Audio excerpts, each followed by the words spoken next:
جناب ابو بکر صدیق اللہ تعالیٰ عنہ کا کمال یہ ہے، زکوٰۃ کتنے فیصد دینی چاہیے؟ اللہ تعالیٰ شکر ہے 3-4 لوگوں کو تو پتہ ہی ہے نا جی، باقی بھی ان سے سن کے یاد کر لیں کتنے فیصد ہے۔ اللہ آپ کو خوش رکھے۔ اب کچھ اور نے بھی پروگرام بنا لیں، کتنی جی؟ چلو اب ٹھیک ہو، 2.5% ہے نا جی۔ آپ یقین کریں کسی تاجر سے آپ بات کر کے دیکھ لیں، 6 گھنٹے مناظرے کے بعد وہ مانتا ہے کہ 2.5% دوں گا میں صحیح کہہ رہا ہوں آپ کو۔ وہ کہتے ہیں جی وہ تو ٹھیک ہے لیکن کچھ قرضہ بھی ہے، 2.5% زکوٰۃ ہے وہ تو ٹھیک ہے لیکن ہو سکتا ہے میری بہن بھی حصہ مانگ ہی لے، پیسوں میں سے اس کا بھی نکلتا، کیونکہ پروگرام نہیں نا جی، ارادہ نہیں۔ زکوٰۃ 2.5% ہے تو کہتے ہیں جی وہ نا میں نے تولا ہے سونا، پورا نہیں بنتا ابھی، وہ تھوڑی سی کمی ہے۔ یہ اس وقت دلائل ہیں، اس وقت ابحاث ہیں جب دینے کا پروگرام۔ اور تاجروں نے اب ایک نیا سلسلہ شروع کی، کہتے تھوڑی تھوڑی سارا سال ہی دیتا رہتا ہوں، تھوڑی تھوڑی کر کے۔ آپ نے جس سے 5 کروڑ روپیہ لینا ہو، وہ اگر کہے کہ 10,000 مہینے کا لے لو، لے لیتے ہو؟ ہمارے فقہاء نے تو یہ لکھا ہے کہ جب زکوٰۃ دو نا تو ایک آدمی کو ساری دو۔ حضرت عمر بن عبدالعزیز رحمۃ اللہ علیہ کے زمانے میں ایک آدمی کو لوگوں نے زکوٰۃ دی تو اتنی دے دی کہ اگلے سال وہ خود زکوٰۃ دے رہا تھا، بہت بڑا کاروبار اس نے سٹارٹ کر لیا تھا۔ معیار نہیں ہے نا جی تھوڑی تھوڑی دیتا رہتا ہوں۔ کئی لوگ ایسا کرتے ہیں کہ دکان میں جو پرانی چیزیں ہوتی ہیں وہ زکوٰۃ کے دور پہ دینی شروع کر دیتے ہیں، جو مال نہیں بیک رہا اس کو زکوٰۃ بنا دو۔ کیوں؟ دینے کا پروگرام نہیں۔ حضرت ابو بکر صدیق رضی اللہ، ذرا زندگی دیکھو، کہتے ہیں جس دن کلمہ پڑا 40,000 دینار تھے، اور کلمہ پڑے ابھی مجھے چند مہینے گزرے تھے، سارے مصطفیٰ کے قدموں پہ قربان کر دیے۔ پھر مال کمایا، پھر 4,000 دینار تھے، 4,000۔ جس دن ہجرت کے لیے نکلا 4,000 تھے، انہیں بھی پتا تھا 2.5% دینا چاہیے، ان کی بھی بیٹیاں تھیں، جوان بھی تھی، چھوٹی بھی تھی، ان کے بھی بچے تھے، لیکن دین کو ضرورت ہے، میرے رسول پاک صلی اللہ علیہ وسلم کے دین کو حاجت ہے۔ تو فرماتے ہیں اشرفیاں تھی میرے گھر میں، پیسے تھے، درہم تھے، دینار تھے، میرے والد بوڑھے تھے، ان کو خیال تھا کہ ابو بکر ساری دولت نہ لے جائیں، تو حضرت اسماء بنت ابی بکر سے جناب ابو بکر صدیق نے کہا کہ اس طرح کرنا، ایک گڑا چھوٹا سا تھا، گڑا ٹویا، اس میں پیسے ہوتے تھے، فرمایا اس میں روڑے رکھ دینا، اوپر ٹاٹ ڈال دینا، والد نابینا ہے، اگر پوچھے نا پیسے تو ان کا وہاں ہاتھ لگا دینا، انہیں پتا چلے ابو بکر سارا مال لے کے نہیں گیا۔ فرماتے میں ہجرت پہ جانے لگا تو 4,000 سارے ہی لے گیا، سارا مال ہی یار، یا 2.5% کے لیے رٹا پڑا ہوا ہے، 2.5% کے لیے لوگ بحث کر رہے ہیں، 2.5% کے لیے دلائل چاہیے، کئی مفتیان کرام سے پوچھیں گے، پھر پروگرام بنائیں گے دینا ہے کہ نہیں دینا۔ اور جس دن تبوک کے لیے میرے مصطفیٰ کریم نے اعلان کیا، جناب صدیق اکبر فرماتے ہیں شے کوئی نہیں تھی، غربت کے دن تھے، کمزوریاں تھی، مال اس دن کاروباری حالات کم تھے، یہاں لوگوں کا کاروبار جب ڈاؤن ہوتا ہے تو سب سے پہلے مسجد کا 200 بند کرتے ہیں، سب سے پہلے مدرسے کا بند کرتے ہیں، سب سے پہلے خواہش کرتے ہیں کہ وہ جو غریب کو جاتا ہے نا اس کو بند کرو، یہ زیادہ نقصان دے رہا ہے۔ حضرت ابو بکر صدیق رضی اللہ تعالیٰ عنہ فرماتے ہیں حالات خراب تھے، جیب دیکھی تو اتنے پیسے ہی نہیں تھے کہ مصطفیٰ کریم کو پیش کر سکوں، تو پھر کیا کیا؟ امام جلال الدین سیوطی کہتے ہیں ابو بکر صدیق نے نا گھر کے اندر کپڑا بچھایا، اور پھر صدیق اکبر نے کیا کیا کہ توا بھی رکھا، برتن بھی رکھے، اس پہ چولہا بھی رکھا۔ ابو بکر صدیق نے اس کے اوپر گھر والوں سے کہا کہ ایک ایک جوڑا پہن لو، ادھر دیکھو میری طرف، ایک ایک جوڑا پہن لو، اور باقی نا سارے جوڑے بھی یہاں رکھو۔ اور پھر جب لوگ بچوں نے دیکھا نا کہ ابا تو کپڑے بھی رکھوا رہا ہے، کیا بنے گا؟ فرمایا تمہیں تو ایک ایک جوڑے کی اجازت دے رہا ہوں نا، ذرا میری طرف دیکھو۔ خود اندر گئے تو ٹاٹ کا لباس پہن کے کپڑے بھی اتار کے رکھ دیے، کپڑے بھی اتار کے زمین اسی میں رکھے، سارا کچھ باندھا، لباس ٹاٹ کا، تن تندور تے ہڈاں دا بالن، تے اسی ہاواں نال تپایا، کپ کپ مکیاں پیڑے کیتے، اتوں عشق پلے تھل لایا، تن دا سالن من دی ہانڈی، لون صبر دا پایا، غلام فریدہ وے میں ساری تیری، تینوں وجہ یقین نہیں آیا؟ ہر چیز لپیٹ کے نا تو نبی کریم کی بارگاہ میں لے گئے، ہر چیز۔ میرے محبوب کا بھی انداز دیکھو، فرمایا ماں اب کہتا لے اہلے کا، گھر بھی کچھ چھوڑ کے آئے ہو؟ دیکھیں ادھر دیکھیں، جب کوئی لاتا تھا تو حضور فرماتے تھے کیا لے کے آئے ہو؟ یہ کیا ہے؟ یہ پوچھا جاتا ہے کہ یہ پوچھا جاتا ہے گھر کیا ہے؟ بھئی آپ کو کسی نے کوئی تحفہ دیا تو شاپر کھول کے تحفہ دیکھیں گے یا پوچھیں گے گھر کیا ہے؟ لیکن میرے رسول پاک کے لفظ دیکھیں، فرمایا ما ابقیت لأہلک، ابو بکر سجنا گھر کیا چھوڑ کے آئے ہو؟ تو رو پڑے، کہنے لگے یا رسول اللہ میں کوئی غریب تو نہیں، میں بڑا مالدار ہوں۔ ابقیت لہم اللہ ورسولہ، گھر اللہ بھی چھوڑ آیا ہوں، اللہ کا رسول بھی چھوڑ آیا۔ حضور میں کوئی کنگال نہیں، میں مصطفیٰ والا ہوں، میں کوئی غریب نہیں، میں نبی والا ہوں، میں رب رسول کو گھر چھوڑ آیا ہوں۔ میرے مصطفیٰ کریم علیہ السلام فرمانے لگے تیرے پیچھے جبریل امین کھڑے اور انہوں نے ٹاٹ کا لباس پہنا ہوا اور تیرے آنے سے پہلے وہ آ گئے تھے۔ تو میں نے پوچھا جبریل یہ بوریے کا لباس؟ عرض کی یا رسول اللہ ابو بکر نے پہنا ہے تو رب کو اتنا پسند آیا سارے فرشتوں کو پہنا دیا ہے، سارے فرشتوں کو پہنا دیا، سارے فرشتوں۔ ذرا یہ لذت تو لے بات کی، جب 2.5% پہ جھگڑا ہوتا ہے نا تو پھر نماز میں مزہ نہیں آتا۔ جب تو 2.5% پہ بھی اڑا رہتا ہے نا، پھر درود و سلام پڑھتے پڑھتے طبیعت معاذ اللہ پریشان ہوتی ہے۔ جب الجھے ہوئے پھر مسائل اور ہیں، پھر میرے محبوب کریم بولے میں ابو بکر رب کریم نے ایک پیغام بھی بھیجا ہے۔ یا رسول اللہ وہ کیا؟ فرمایا رب فرماتا ہے کہ ابو بکر سے پوچھ کے بتائیں کہ اس حال میں وہ رب سے راضی ہے کہ ناراض ہے؟ یہاں اقبال بولے، کہنے لگے خودی کو کر بلند اتنا، خودی کو کر، یہ وہ درجہ ہے، یہ وہ مقام ہے، خودی کو کر بلند اتنا کہ ہر تقدیر سے پہلے پھر خدا بندے سے خود پوچھے بتا تیری رضا کیا ہے؟ فرمایا رب پوچھتا ہے آپ راضی ہیں کہ ناراض ہیں؟ تو پھر ابو بکر صدیق بھی کھول کے روئے، کہا یا رسول اللہ میں کل بھی اپنے رب سے بڑا ہی راضی تھا، میں آج بھی اپنے رب سے بڑا ہی راضی ہوں۔ یہاں لوگ لے کے بھی نہیں راضی ہوتے، ابو بکر سارا کچھ دے کے بڑے ہی راضی ہیں، سارا کچھ دے کے۔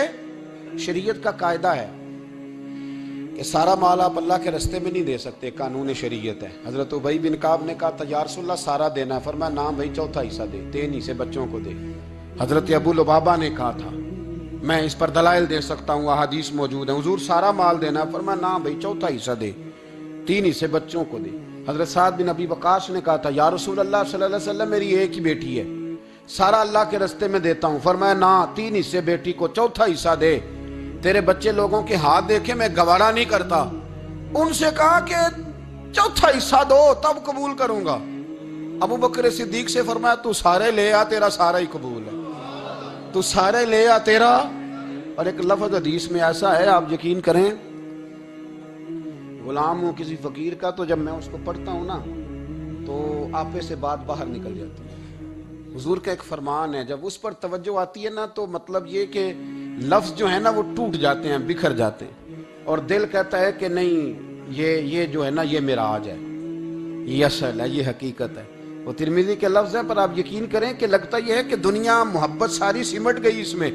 نبی کریم علیہ السلام فرمانے لگے مجھے کسی کے مال نے اتنا نفع ہی نہیں دیا جتنا ابو بکر صدیق کے مال نے دیا۔ اور پھر اگلے لفظ ایسے ہیں کہ روح وجد کرتی ہے۔ میرے کریم محبوب فرمانے لگے جس کا بھی مال آیا میں نے بیگانہ سمجھ کے خرچ کیا ہے، اور جب ابو بکر کا آیا ہے تو میں نے اپنا سمجھ کے خرچ کیا ہے، میں نے اپنا سمجھ کے، مجھے پتا ہے یہ شکوہ نہیں کرے گا، یہ شکایت، یعنی اس کو سارا بھی تروڑ مروڑ لوں گا تو اس کے لفظوں پر کبھی حرف۔ اور یار کچھ لوگ ہوتے ہیں جو 10 دیتے ہیں تو 20 جگہ بتاتے ہیں، جو کھانا کھلاتے ہیں تو ذکر کرتے ہیں، فرمایا اس کا مال میرا مال ہے، میرا، اس کو سارا توڑ کے کھا بھی جائیں گے تو یہ شکوہ نہیں کرے گا، یہ سارا میرا اپنا ہے۔ حضرت ابو بکر صدیق فوراً بول پڑے، عرض کی حضور جب میں آپ کا ہوں تو مال بھی تو آپ کا ہی ہے نا۔ یا رسول اللہ جب میں نے اپنا آپ نہیں بچا کے رکھا تو پھر مال۔ حضرت ملا معین الواعظ کاشفی نے لکھا ہے، اچھا کئی دفعہ ایسے ہوتا ہے میں بات کوئی اور بیان کرنا چاہتا ہوں تو شروع معاملہ کسی اور طرف نکل جاتا ہے۔ ملا معین الواعظ کاشفی نے لکھا ہے کہ وہ جو سانپ تھا نا غار ثور میں، وہ 600 سال سے بیٹھا ہوا تھا۔ حضرت عیسیٰ علیہ السلام ایک دن پڑھ رہے تھے انجیل تو آپ نے نبی پاک کا تذکرہ پڑھا، اس سانپ نے سن لیا تو حضرت عیسیٰ سے کہنے لگا حضور یہ بتائیں کہ وہ نبی پاک ملیں گے کہاں؟ تو حضرت عیسیٰ فرمانے لگے کہ مکے میں آئیں گے اور مدینے میں رہیں گے۔ تو کہا ملاقات کیسے ہو سکتی ہے؟ فرمایا چلا جا مکے۔ تو وہ سانپ 600 سال غار ثور میں، اس نے 70 جگہ پہ سوراخ کیے۔ کتنے سال؟ کتنے سال بیٹھا رہا؟ بول کے بتائیے. آپ 6 گھنٹے بیٹھ کے دکھائیں, سوال ہی نہیں پیدا ہوتا. ہم بڑے کمزور ہو گئے, ہمارے لیے معاملہ بڑا اور طرح کا ہے. ہماری مرضی کا کوئی بات کرے تو ہم اس سے راضی ہیں. انتظار کرنا اور یہ سارے کام کرنا, یہ تو بڑا مشکل معاملہ ہے. یہ تو بڑی عجیب سی کیفیت ہے. میرے صاحب رحمۃ اللہ تعالیٰ علیہ 2015 میں کراچی تشریف لائے. میں اپنے ایک سنگی کو لے کے پہنچ گیا. چھوٹا موٹا مولوی میں بھی ہوں. صبح میں 7 بجے کے 8 بجے ہم وہاں پہنچ گئے. حضرت آرام فرما رہے تھے, نمازیں انہوں نے اندر ادا فرمائی ساری. ظہر بھی ہوئی, پھر عصر بھی ہوئی, پھر مغرب بھی ہوئی, پھر عشاء بھی ہوئی. عشاء کے بعد وہ سنگی ہم سے کہنے لگے کہ آپ کتنا انتظار کریں گے؟ تو میں نے کہا کہ انتظار تو کرتا ہے بڑا آدمی, بڑے لوگ انتظار کرتے ہیں, تو چھوٹے لوگ تو اطاعت کرتے ہیں. ہم چھوٹے ہیں تو ان کی مہربانی ہے. اگر زیارت ہو جائے تو تب بھی ٹھیک ہے. اگر وہ کہیں نہیں ملنا, میرے سنگی ساتھ موجود تھے, صبح سے گئے, عشاء کے بعد کا وقت آ گیا, نہیں انہوں نے ملنا تو پھر بھی ٹھیک. وہ ہس بولے تے وہ مہربانی, نہیں تے اساں تے لاڑ ہی لڈاونے نے. اس کی مہربانی ہے, اگر بات ہو جائے تو ٹھیک ہے, ورنہ کوئی معاملہ نہیں. تو عشاء کی نماز کے بعد انہوں نے ہمیں یہ کہا کہ پیغام آیا کہ محفل میں جہاں حضرت جا رہے ہیں وہیں ملاقات ہو. تو ہم نے کہا یہ بھی بڑی نعمت ہے. جلوہ دیکھنا بھی بہت بڑی سعادت ہے, اس لیے کہ ہمیں پتہ ہے کہ وہ کیفیت کیا ہے, وہ رنگ کیا ہے, ان کا انداز کیا ہے. پیچھے جا کے بیٹھ گئے تو پھر ان کا حکم آیا کہ اس کو ذرا آگے آئے. جب میں اسٹیج پہ گیا تو فرمانے لگے مجھے سویرے ہی پتا تھا آپ آ گئے. کوئی ارج نہیں, اتنا کوئی انتظار تو بندہ کر ہی لیتا ہے. اب یقین کریں وہ دن کی جو لذت ہے نا, وہ آج تک گئی نہیں طبیعت سے, وہ سرور گیا نہیں. کبھی کبھی سوچتا ہوں کہ اس سے ڈبل بھی انتظار کبھی ہو جائے, پر ایک دفعہ زیارت پھر نصیب ہو جائے. کبھی کبھی یہ سوچتا ہوں. 600 سال وہ سام بیٹھا رہا, 600 سال, 600 سال, اور 70 اس نے سوراخ کیے غار ثور میں, لیکن وہ بھی عاشق تھا نا. اور یہاں معاملہ یہ تھا کہ ابوبکر صدیق دعا مانگ کے گئے تھے کہ میں نے کسی کو موقع نہیں دینا, ایک میں ہوں گا دوسرا میرا یار ہوگا. وہ غار ثور کی تو لذت یہ والی تھی, ایک میں ایک میرے محبوب. اس نے 70 سوراخ کیے ہوئے تھے. جناب ابوبکر صدیق نے کہا حضور آپ ٹھہریں, میں ذرا بھی آیا صفائی کر کے. تو نبی کریم علیہ السلام رکے تو حضرت ابوبکر صدیق نے کہیں پگڑی پھاڑ کے رکھی, کہیں چادر پھاڑ کے رکھی, اتنے سوراخ بند کیے تو جو ایک رہ گیا وہاں ایڑی رکھ دی. تو اب وہ سام بھی شکوہ کرنے لگا کہ یار تو بھی کوئی نرالا ہی عاشق ہے کہ میں نے تو کسر ہی کوئی نہیں چھوڑی تھی, 70 سوراخ کیے تھے اور تو نے بھی کمال ہی کر دی ہے, یہ سارے ہی بند کر دیے, جو بچ گیا اس پہ ایڑی رکھ دی. اس نے پتہ نہیں کتنے ڈنگ مارے. سام کا جب ڈنگ لگتا ہے تو وجود میں بہت زیادہ گرمی پیدا ہوتی ہے, گرمی. حضرت ابوبکر صدیق کے بارے میں ہمارے شارحین نے لکھا روئے نہیں, وجود اتنا گرم ہوا کہ آنسو ٹپک پڑے. نبی کریم صلی اللہ علیہ وسلم نے فرمایا ہٹا نا ذرا پیر. پھر انہوں نے ہٹایا تو میرے مصطفیٰ میں لعاب دہن لگایا. مولانا معین الواعظ کاشفی رحمۃ اللہ علیہ فرماتے ہیں کہ جب انہوں نے قدم ہٹایا نا تو پھر وہ سانپ باہر نکلا, اپنا سر نکالا اور کھڑا ہو کے حضور کا دیدار کرنے لگا. تو نبی کریم نے فرمایا تیرا کام ہو گیا, اب تو جا, مجھے اور ابو بکر کو رہنے دے. وہ نکل گیا. یہ کیفیات ہے, یہ محبت ہے, یہ وارفتگی ہے, یہ سوز ہے, یہ درد ہے. یارو یہ میں کہا کرتا ہوں کہ یہ چیز جینے کا بھی مزہ دیتی ہے, مرنے کا بھی مزہ آتا ہے, مرنے کا بھی مزہ, سرور آتا ہے انسان اس میں. جب یہ کیفیات شامل ہوتی ہے نا, رنگ اور ہوتا ہے, درد اور ہوتا ہے, ذائقہ اور ہوتا ہے, کیفیت اور ہوتی ہے, پھر کوئی شوق نہیں رہتا اعلیٰ کپڑوں کا, بڑی گاڑی کا, لمبے چوڑے معاملات کا. پھر تو انسان ڈھونڈتا پھرتا ہے کوئی مجھے محبوب کی بات سنائے, کوئی اس کی شان میں کوئی شعر سنائے, کوئی اس کا ذکر سنائے, کوئی مل جائے نا کبھی کہ میرے تار چھیڑ دے, کوئی ملے, کوئی بات کرے, کوئی ذکر کرے. پھر انسان ڈھونڈتا پھرتا ہے ان لفظوں کو, ان لوگوں کو جو پکڑ کے دروازہ رسول صلی اللہ علیہ وسلم کی بارگاہ تک لے جائیں. بڑا پیار کیا میرے قریب محبوب. حضرت علی المرتضیٰ شیر خدا فرماتے میٹنگ بیٹھی تھی بدر والے دن, ہم بات کر رہے تھے خطرہ کہاں ہے, دلیر دلیر لوگوں کی ڈیوٹی کہاں لگائی جائے. شیر خدا بھی چاہ رہے تھے کہ میں وہاں ڈیوٹی دوں گا, تو کہتے ہیں سمجھ آئی کہ سب سے زیادہ خطرہ نبی کریم علیہ السلام کے عریش مبارک کا ہوگا, حضور کے خیمے کو, چھپر مبارک کو. قریش مکہ سب سے زیادہ حملے وہاں کریں گے جہاں حضور ٹھہرے ہوں گے. طے ہو رہا تھا کس کی ڈیوٹی لگائیں, کس کو وہاں ذمہ داری سونپیں. کہتے ہیں ہم بات کر رہے تھے اور میں تیار تھا وہاں جانے کو, اچانک ابو بکر صدیق آ گئے. کیا باتیں ہو رہی ہیں؟ تو ہم نے کہا جناب ہم پروگرام بنا رہے ہیں کہ وہاں ڈیوٹی کس نے کرنی ہے؟ تو فرمانے لگے یہ کرنے والی بات ہی کوئی نہیں، میں نے تو عرض کر بھی دیا نبی پاک کی بارگاہ میں کہ یا رسول اللہ یہاں ڈیوٹی میں ہی کروں گا۔ تو حضرت ابو درداء رضی اللہ تعالیٰ عنہ عرض کرنے لگے حضرت ابو بکر صدیق سے کہ حضور آپ کے ساتھ کون ڈیوٹی کرے گا؟ فرمانے لگے کسی کی بھی ضرورت نہیں، کوئی ماں نے لال جنا ہی نہیں، کوئی جنا ہی نہیں ماں نے لال جو ابو بکر کے ہوتے ہوئے نبی پاک تک پہنچ جائے، کسی کی جرت ہی نہیں، میں اکیلا کافی ہوں مصطفیٰ کریم کے خیمے کا پہرا دینے کے لیے۔ یہ اعزاز، یہ شان، یہ لطافت، اور میرے نبی کریم علیہ السلام نے بھی پھر حضرت ابو بکر کو چاہا تو کمال ہی کر دیا، چاہا تو کمال ہی کر دی، کمال ہو گئی۔ حضرت ابو درداء کہتے ایک دن حضور علیہ السلام نے مجھے فرمایا ابو درداء یہ تو نے آج کیا کیا ہے؟ حضور کیا ہوا؟ فرمایا آج تو گلی میں چل رہا تھا اور ابو بکر صدیق کے آگے آگے چل رہا تھا، گلی میں ابو بکر کے آگے آگے چل رہا تھا۔ یا رسول اللہ صلی اللہ علیہ وسلم کیا ہوا؟ فرمایا نہ کسی پہ سورج طلوع ہوا نہ غروب ہوا جو میرے ابو بکر سے افضل ہو، خبردار اس کے آگے نہیں چلنا، ابو بکر صدیق کو کمر نہ ہونا چاہیے۔ شاہ ولی اللہ صاحب نے ایک بات لکھی ہے، بڑی نرالی ہے، وہ بھی بڑی نرالی، مثل تعویذ ہوتے ہیں نا کچھ لوگ، جب بھی ملتے ہیں شفا ہوتی ہے، بڑی شاندار عجیب بات لکھی ہے۔ حضور صلی اللہ علیہ وسلم نے ایک دن فرمایا کہ وقفے سے ملا کرو محبت بڑھتی ہے، یہ حضور کا فرمان ہے، وقفے سے ملا کرو محبت بڑھتی ہے۔ قدر کھو دیتا ہے نا ہر روز کا آنا جانا، اور بڑی دلچسپ ہوتی ہیں بے ترتیب ملاقاتیں، تو کہا کہ وقفے سے ملا کرو۔ حضرت ابو ہریرہ بھی تھے، دیگر لوگ بھی تھے، حضور نے فرما دیا، حضرت ابو بکر صدیق بھی سن رہے تھے۔ زور کی نماز پڑھی گھر چلے گئے، عصر پڑھی تو گھر چلے گئے، مغرب پڑھی تو گھر چلے گئے۔ حضرت انس بن مالک رضی اللہ تعالیٰ عنہ کہتے ہیں 3 دفعہ حضور نے پوچھا ابو بکر نہیں آئے؟ ابو بکر نہیں آئے؟ ابو بکر نے کہتے 3 دفعہ پوچھا تو میں پھر پہنچ گیا، میں نے کہا ابو بکر 3 دفعہ حضور نے پوچھ لیا کہ ابو بکر نہیں آئے، ابو بکر نہیں آئے۔ تو جناب صدیق اکبر دوڑے، حضور حکم؟ فرمایا کہاں تھے صبح سے؟ عرض کی یا رسول اللہ آپ نے تو فرمایا تھا وقفے سے ملا کرو محبت بڑھتی ہے۔ تو محبوب فرمانے لگے تمہیں تھوڑی کہا تھا، تمہیں تھوڑی کہا تھا، تو نہ جایا کر یار، تو رہا کر، تو رہتا ہے تو دل جمع رہتا ہے، تو یہاں موجود ہوتا ہے تو دل۔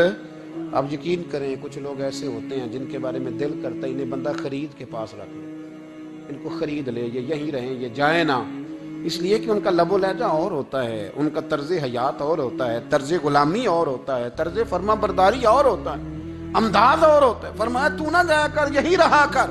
اور میرے محبوب نے فرمایا ابو بکر تو صرف میرا غار میں ہی ساتھی نہیں، قیامت میں جب میں حوض کوثر تقسیم کروں گا تب بھی تو میرے پاس ہی بیٹھا ہوگا، قیامت کے دن حوض کوثر کی تقسیم میں بھی تو میرے ساتھ ہی ہوگا، میرے نبی کریم علیہ السلام۔ اور ایک بات اور سن لے جاتے جاتے، کچھ لوگ ساتھ بڑا رہتے ہیں پر بات کم کم مانتے ہیں، کہتے ہیں میں جھاڑو جو دیتا ہوں آستانے، مجھے وظیفہ پڑھنے کی کیا ضرورت، میں وہاں ہر وقت حاضر جو رہتا ہوں، مجھے کیا ضرورت ہے شجرہ پڑھنے کی، مجھے کیا ضرورت ہے ان کی بات سننے کی، میں وہاں رہتا جو اتنا ہی کافی ہے۔ حضرت ابو بکر صدیق نے نوکری بھی کھول کے کی اور نبی پاک کی بات بھی کھول کے مانی، کھول کے مانی، جو حضور نے کہہ دیا انہوں نے کر دیا۔ یہاں تو لوگ سوچتے ہیں نا، سمجھتے ہیں، غور کرتے ہیں، کہتے ہیں میں وہیں ہوتا ہوں، میرے پر نسبت ہے، وہی کافی ہے۔ مجمع لگا ہے صحابہ کا، نبی پاک علیہ السلام نے فرمایا ابھی آج روزہ کس نے رکھا ہے؟ سب چپ کر گئے۔ حضور نے دوبارہ پوچھا تو جناب صدیق اکبر بولے، عرض کی حضور آپ حکم نہ دیتے تو میں نہ بتاتا، یہ اللہ نے آج مجھے توفیق عطا فرمائی۔ تو حضور علیہ السلام نے فرمایا آج جنازے میں کس نے شرکت کی؟ لوگ خاموش ہو گئے۔ تو حضور علیہ السلام نے دوبارہ پوچھا، عرض کی حضور آپ حکم نہ دیتے تو نہ بتاتا، یہ اللہ نے توفیق مجھے عطا فرمائی۔ فرمایا آج کس نے مسکین کو کھانا کھلایا ہے؟ عرض کی یا رسول اللہ صلی اللہ علیہ وسلم حکم نہ دیتے تو نہ بتاتا، یہ اللہ نے مجھے توفیق عطا فرمائی۔ فرمایا کس نے آج لوگوں کو دین کی دعوت دی، اسلام کی طرف بلایا، پیغام دیا، کون ہے؟ عرض کی حضور اگر آپ حکم نہ دیتے تو میں نہ بتاتا، یہ بھی خدمت اللہ نے مجھے عطا فرمائی ہے۔ تو نبی کریم علیہ السلام نے فرمایا ابو بکر سن، قیامت کے دن ایک دروازہ جنت میں ایسا ہوگا جہاں سے صرف روزے دار گزریں گے، ایک ایسا ہوگا جس سے صرف نمازی گزریں گے، ایک ایسا ہوگا جس سے صرف حاجی گزریں گے، ایک سے سخاوت کرنے والے گزریں گے۔ لیکن جب تو آئے گا نا تو جنت کے ہر دروازے سے آواز آئے گی کہ ادھر سے داخل ہو جا، ادھر سے ہر دروازے سے آواز آئے گی، اس لیے کہ مجموعی طور پر عمل کیا زندگی میں، مجموعی طور پر، اور اپنے لب و لہن۔ اتنی نوکری کی حضرت صدیق اکبر نے، اتنی نوکری کی، کسی جگہ بھی کوئی دعویٰ نہیں۔ حضور نے بڑا فرمایا ہے کہ ابو بکر نے بڑی نیکیاں کی اسلام کے ساتھ، جناب صدیق اکبر کا کوئی دعویٰ نظر ہے؟ یہ وہ مزیدار شخص تھا جس نے کبھی حضور سے دعا کے لیے بھی نہیں کہا، دعا کی تکلیف بھی کبھی نہیں دی، گویا ہاتھ اٹھانے پڑیں گے، لفظ ادا کرنے پڑیں گے، یہ تکلیف بھی نہیں دی۔ علامہ یوسف نبہانی علیہ رحمہ نے لکھا ہے کہ ایک دن حضرت صدیق اکبر نے سیدہ عائشہ صدیقہ سے کہا جس دن حضور کا موڈ مبارک، طبیعت مبارک بڑی اچھی دیکھو نا تو میری بخشش کی دعا کرا دینا۔ سیدہ عائشہ صدیقہ سے کہا، کوئی لفظ نہیں ادا کی، لوگوں کو لاتے، حضرت عثمان غنی نے ان کی تبلیغ پہ کلمہ پڑھا، حضرت طلحہ نے، حضرت زبیر نے، ان لوگوں کو لاتے اور لا کے نا انہیں آگے بٹھاتے، خود پیچھے بیٹھ جاتے، پیچھے۔ میرے بھائی، دعا کے لیے بھی کبھی نہیں کہا۔ یہ وہ وفا ہے جس وفا کا دنیا میں کہیں بھی کوئی جواب موجود ہے۔ اپنے آپ کو مرتب کریں۔ ہم لوگ بڑی بے ترتیب زندگی گزارتے ہیں، بڑی بے ترتیب زندگی گزارتے ہیں۔ وہ ڈنگ ٹپاؤ پالیسی ہے کہ آج تھوڑا بہت کر لیں، اپنے آپ کو راضی کر لیں۔ جس طرح بچے کہتے ہیں کہ چلو آج کسی طریقے چھٹی کر لیں، نہ آج کا دن تو گزرے، کل سکول کا ٹائم آئے گا تو دیکھی جائے گی۔ اس طرح نہ کریں، مرتب کریں اپنے آپ کو، اپنے آپ میں ترتیب دیں۔ ساری زندگی سامنے والے کی اخلاقیات ٹھیک کرتے اگر گزر جائے تو اپنا معاملہ رہ جاتا ہے۔ اچھی سوچ، اچھا رویہ، وفاداری والی زندگی۔ میں نے ایک جملہ کہا ہے، اگر آپ کی سمجھ میں آیا ہو، کہ اگر یہ عشق، یہ وارفتگی، یہ پیار، یہ وفا پیدا ہو تو جینے کا بھی مزہ آتا ہے اور مرنے کا بھی مزہ آتا ہے۔ پھر جینا مرنا بڑا لذت اور ذائقے والا ہو جاتا ہے۔ دعا ہے اللہ ہمیں ان کے فیض سے فیض یاب فرمائے۔ آخر دعوانا الحمدللہ۔